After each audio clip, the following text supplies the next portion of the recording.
receiving room having a lot of talent, and we know the quarterback room. I don't know if question mark's the right word, but there's a lot of graduation. There was some injury to the offensive line. Where does it stand right now, and your thoughts heading into the season? I love the group that we have in the line room, honestly. The guys we brought in this past transfer portal, especially in the interior, they're hell of a players, and they just want to work. No matter where they play at, they just want to get on the field and work. And I think that's good to have in the O-line room, that competitiveness, that drive to get on the field. And, I think honestly in every college football team, everyone always questions the O-line, no matter where you are. And there's always a lot of questions here. The last 3 years I've been here, everyone always questions the O-line. But I think this year it can be different, and, we can really put the team on our backs. Obviously, depth chart is not a word you throw around this day and age with NIL and the portal. But Lane did mention that the competition piece was going to be big for every position. Obviously, your name has been synonymous with center all throughout the offseason.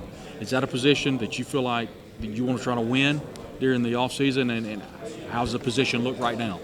Yeah, 100%. I've been playing center the last 3 years. I've got to learn behind some great guys, Reese, Buckshot, Gurkwan last year a little bit. So, I think I'm ready for it, and I'm excited to, be able to compete. We have great guys as well.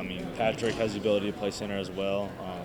We just have a lot of depth, and, I just got to come every day ready to work and ready to be my best.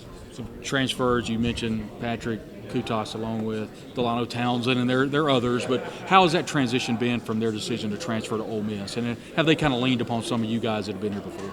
Yeah, it's been good.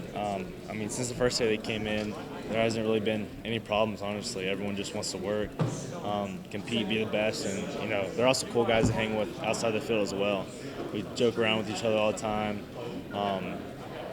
and I've tried to become a more vocal leader, especially with all the guys we lost. So, kind of being in that role and helping them out a little bit has also helped me become a better leader as well. You look at the season, and I think I asked Caden Lee a moment ago, and I knew what he would probably say. But I don't have to tell you about the Kentucky game last year. On the schedule this year, it's early on. Is that a game you guys kind of have circled and maybe have thought about a little bit? 100%. I think all the games we lost last year should be circled for everyone, honestly, especially Kentucky, because that's a game we definitely should have won. I love that it's week 2 this year, jumping right into it. So, I'm excited for that, excited to go down there. What are some things you learned from last year?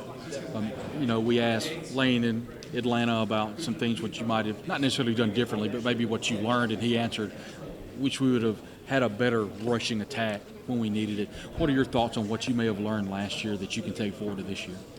From what I learned, honestly, the guys we had in the O-line room last year, we had a lot of experience in that O-line room.